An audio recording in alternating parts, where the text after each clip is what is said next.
guys, this is the new Volkswagen Golf R. It was introduced to Malaysia sometime earlier this year and it cost 334,000 ringgit, which is not exactly cheap. It produces 320 PS and 400 Newton meters of torque. There used to be a time where cars like this were a huge amount of fun. They offered practicality and performance. Now though, things have changed in the world of the hot hatch. Just a couple of days ago, Volvo Malaysia introduced the EX30, the smallest and the quickest Volvo ever made. Now, the performance version of that particular model does the 0 to 100 in 3.6 seconds. For comparison's sake, the Golf R does it in 4.7 seconds, which is over a second different. Now, you got to wonder though, you're going to spend over 300,000 ringgit for this to just simply to be smoked from the likes of the Golf R. Even the smart #1 Brabus is still really quick. In fact, in the world of EVs, there are a lot of cars that demolish the 0 to 100 sprint in just a couple of seconds. So you got to beg the question, is there still a place in the world for cars like the Golf R? I mean, not everybody likes EVs, but everybody likes amazing acceleration.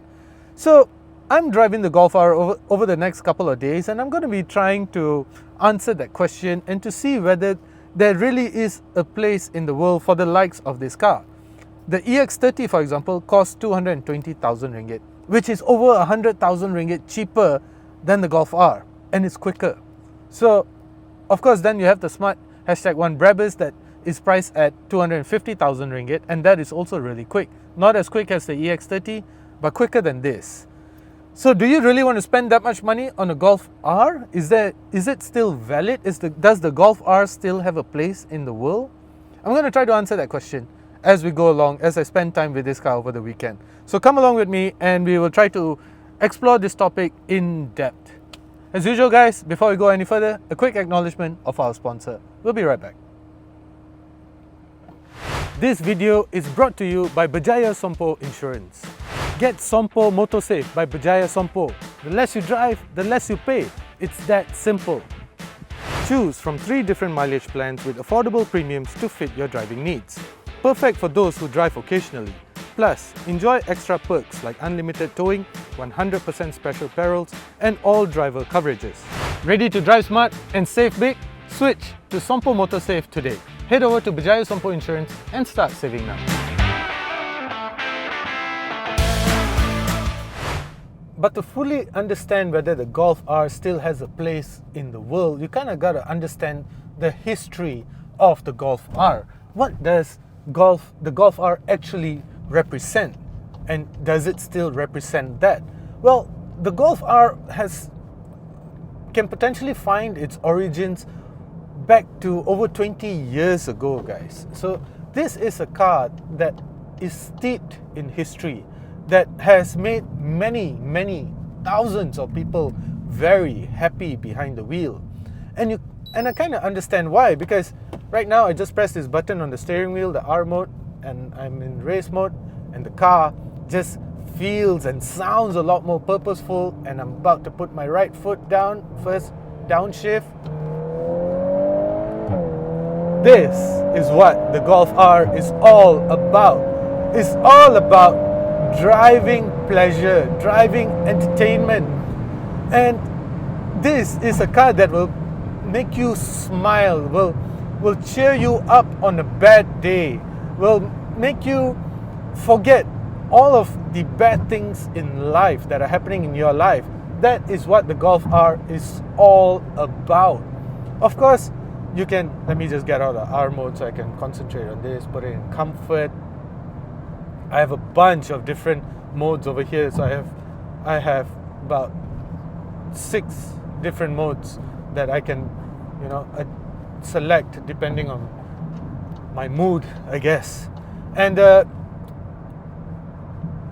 lost my train of thought. Anyway, the Golf in this body Well, it was always supposed to be a car that was, easy to drive, fun to drive, perhaps easy to attain as well, though at, nearly 350,000 ringgit, it's far from easy to attain, because this price point, it just, wow, I think it just does not make sense anymore, because it's so close to the Mercedes-Benz A45S, which is the ultimate hot hatch.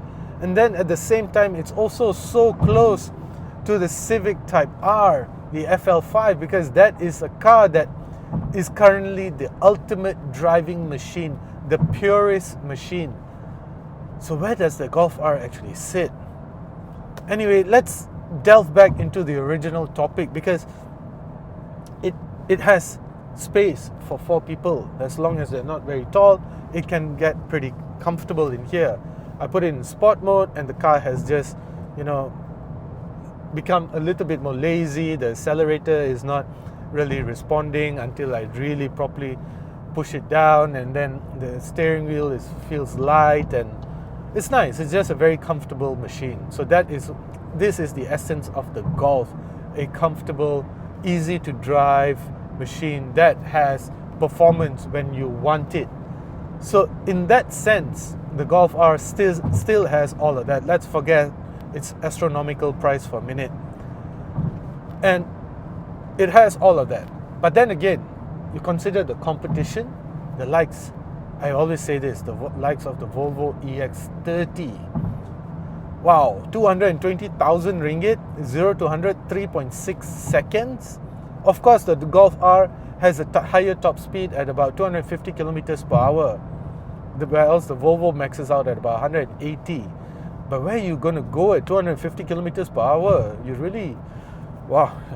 I think right now it's more of a question of acceleration. So in that sense, can you imagine you spend 350k on a Golf R only to be smoked by a Volvo EX30 at the traffic light drag wars? Doesn't even sound that nice, man. Anyway, so in that sense, I think the Golf R difficult to justify already. So even that we have the Zeekr R that is coming up soon. The Zeekr R is going to be entering Malaysia, and that too has some face morphing acceleration. So in that sense as well, I think it's hard to talk about the Golf R anymore, because you're going to be spending so much money only to be smoked. Yeah, no fun. Alright, so now that we are done stealing a little bit of the Golf R's thunder, let's just take a moment to appreciate what this car actually has to offer. I think one of the biggest problems over here is definitely its price. It's a very expensive car, there's no doubt about it. And every time you think about the Golf R, you might wonder, am I better off spending money on an EV that is cheaper and quicker? Or am I better off spending a little bit more on the Mercedes A45S AMG, which is powered by the world's most powerful 2-liter 4-cylinder engine? And so the Golf R sits in the middle of these two paradigms, right? However, after spending a couple of days with it, there are a couple of things that I like about this car. Firstly, there's no doubt that when I flex my right foot, it goes. It really goes. And this is one of the things that you can revel with the Golf R. And besides that, I really like the practicality that the Golf, doesn't matter whether it's the standard Golf, the GTI or the Golf R, I really like the practicality that it has to offer.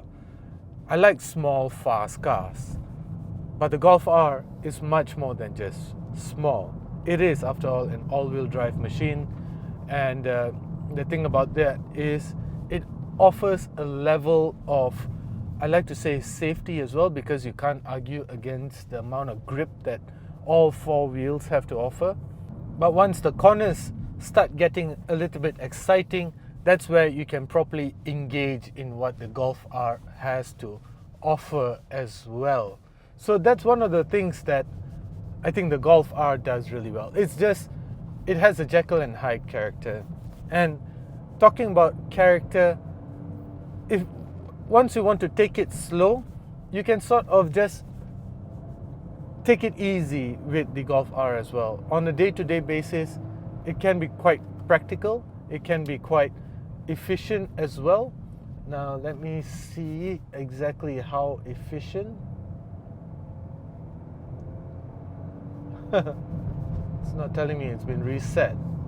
Oh wait, long term 11.5 liters per 100 km. Keep in mind that this is after a full-time all-wheel drive machine, guys. So it's never going to be incredibly efficient. It is quite fun, but it'll never be incredibly efficient. So in that sense, I think the Golf R has all of that to offer, and it does that really well. So after long days of work, you can sit down in here and just chill. You have a really good sound system in here. You have access to all your favorite music through the wireless Apple CarPlay and Android Auto, and you have multiple driving modes. So what I usually do is I just put it in comfort and just hang back. So that is that Jekyll and Hyde character that I was talking about. So, but after a couple of days with this car, I think there are a couple of things that could be better as well, such as the engine. It has, for my liking, there's just way too much turbo lag. Like, I sort of really need to anticipate what I want to do with the car when I want to overtake, and then I use this steering mounted pedal shifters to sort of just downshift to second or third gear and, you know, just sort of blast through. And that's pretty okay when you're in race mode, but you still get that slight turbo lag, which I really don't like. I don't remember the Mark 6 being like this. So that's the other thing. And for the price, for the amount of money that Volkswagen Malaysia wants for this car, only the driver's seat has electronic memory function. The passenger, you still have to do manual adjustment, which for me is a bit of a bummer lah. And then besides that, there are a couple of things such as the entertainment system that I was saying just now, the wireless Apple CarPlay and all. That's the other thing that I don't quite appreciate, because every time I'm charging my phone, for example, the system just sort of goes bonkers and does not let me play my music until I disconnect my phone. So I think that's a software problem. But when I disconnect my phone and I get a phone call, again, the system just completely gets confused, and then after I hang up, it does not let me play my music until much later. So that is a software problem inside here which needs an update. I'm not even sure whether Volkswagen Malaysia is aware of this issue. And besides all of that, I really don't have much to complain about with this car. I already told you about the entertainment system. I already told you about all these things in this car as well that can be better. But then again, there are a lot more cars out there that, again, in the world of EVs, that offer a lot more for cheaper. But it's just such a nice car to drive. I love downshifting this to second gear and just listening to the pops and crackles and that acrophobic exhaust, man. It's just something else. And I guess that's what the Golf R does really well. Hey guys, what are some of the things that you consider when choosing a petrol brand? For me, I make sure that the petrol can keep my engine clean and also give me better mileage. I'm sure everybody thinks about this when choosing a particular brand. With BH Petrol's Infinity RON 95 Euro 4M, you get precisely that. It has special German additives that reduces the amount of deposits that build up in your engine over the long term, keeping it clean. It also has improved friction modifiers that reduces the amount of friction that your engine has to go through, ultimately giving you better mileage and making BH Petrol's Infinity RON 95 Euro 4M the right choice.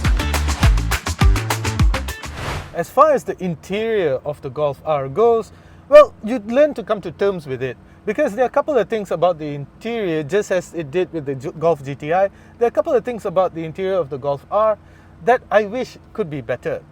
Let's talk about the good stuff though first. I like the seats. They are ventilated seats, and that is something that I truly appreciate. You also get a very nice Harman Kardon sound system, brilliant. You get an auto hold function. Everything just sort of, you learn how to deal with the interior of the modern generation Golfs, including the Golf R. However, there are a couple of things that annoy me, such as the haptic buttons. I'm not going to delve too much about this because even the big boss himself, big boss of Volkswagen himself has acknowledged that the haptic buttons need to go. They really need to go. They're not only a little bit complicated to use, but they sort of tend to, absorb all your fingerprints and dust and all, and it just makes the interior feel very yuck. So there's a couple of things about that I don't like. And then the software is just not very user friendly, particularly if you are driving.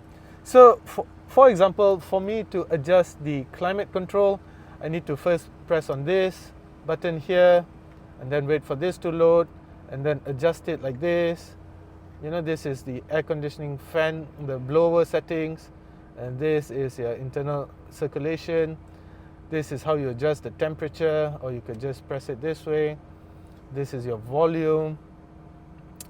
And it may seem like I'm picking on bones, but guys, imagine that while you're driving, you're bouncing around and you're trying to adjust the bloody air conditioning and such. I'm surprised that the Germans didn't think of that. Perhaps because they have smoother roads than what we have here in Malaysia. And this is a Golf R, right? So the suspension is not exactly plush. It is spotty. So you get thrown around quite a bit. And at the same time, you're trying to adjust the air conditioning. It looks like you belong in a rap movie with all that moving, rap video with all that moving around. Anyway, onto the stuff that I like. I also like the fact that it comes with pedal shifters, though I wish they were aluminium or something rather than plastic. Still, they get the job done. The DSG gearbox is fantastic, quick, precise. That's how you want it. And of course, there are some shortcuts over here, like this R button. When you press the R button though, it immediately sounds purposeful. So all in all, the interior of the Golf R is, you learn to live with it. You learn to come to terms with it. There are a couple of things, as I said, that annoy me, but after a couple of days with the car, I've just come to accept it. And the other thing that I have to point out is the fonts. For example, right now, I have my mom, dad, my sister, and my wife all over here, but check out the fonts. So there's been a couple of instances where I want to call my mom, but I end up calling my dad. I want to call my wife, but I end up calling my mom, simply because of the size of the fonts. And then, with check this out. So all of this is just way too small for my liking. So I'm not sure whether I can adjust the font settings for Apple CarPlay, but anyway, that's another thing that I find to be a little bit annoying. Maybe I'm getting old, so I'm nitpicking. But these are things that these are my feedback from a day-to-day basis of living with the Golf R. The back seats, comfortable, not overly comfortable, but just enough, to run around your your daily chores and such. For your daily runabout, it's just decent. If you want a car to go pick up your kids and such, then this is just nice. Or is it? Because if you're going to be looking for a car to run around on a daily basis, then there are cars out there that are cheaper and just as, convenient as the Golf R, and perhaps even quicker. I'm talking about the EVs, like the Volvo EX30, the Smart #1 and such, which I was talking about during the starting of this video. So on that note, does the Golf R still have a place in the current automotive world? I think it's very difficult to justify its existence, simply because the EVs offer the same size, the same level of convenience, they are faster and such. And, well, the Golf R has a basic range a theoretical range of slightly above 500 kilometers, which a lot of EVs can match as well. Of course, refueling this is just a matter of minutes, where else for an EV, it'll take more minutes, I guess. So on that instant, I think for some people who like internal combustion engines, who have still not embraced EVs, the Golf R might make sense.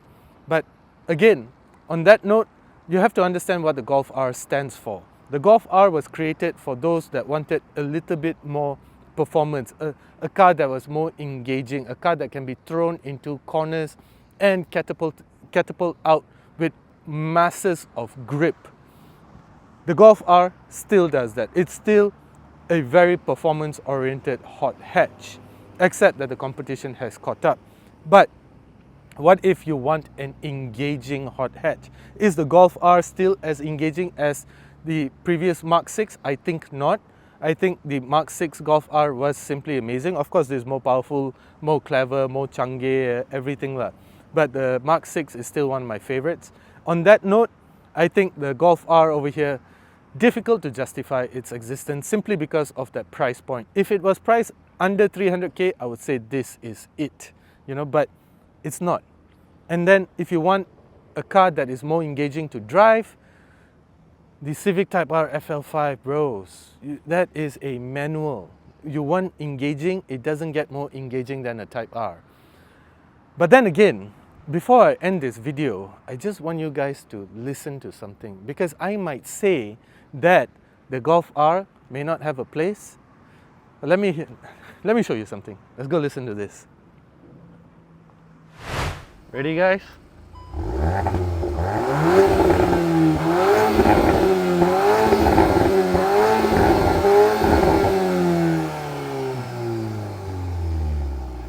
Now that you will never get with an EV. So that, I guess, is what the Golf R is all about. And as long as there are people that appreciate internal combustion engines, a Golf R will always have a place in the world. I just wish that the pricing was better, simply because there are cars, as I said throughout this video, there are cars that are quicker, fun, and perhaps offer everything that the Golf R has to offer with a cheaper price tag. Now though, the Golf R, does it have a place? Hell yeah, simply because of the powertrain and that amazing aircraft awake exhaust. Thank you for watching, guys. As usual, do consider subscribing.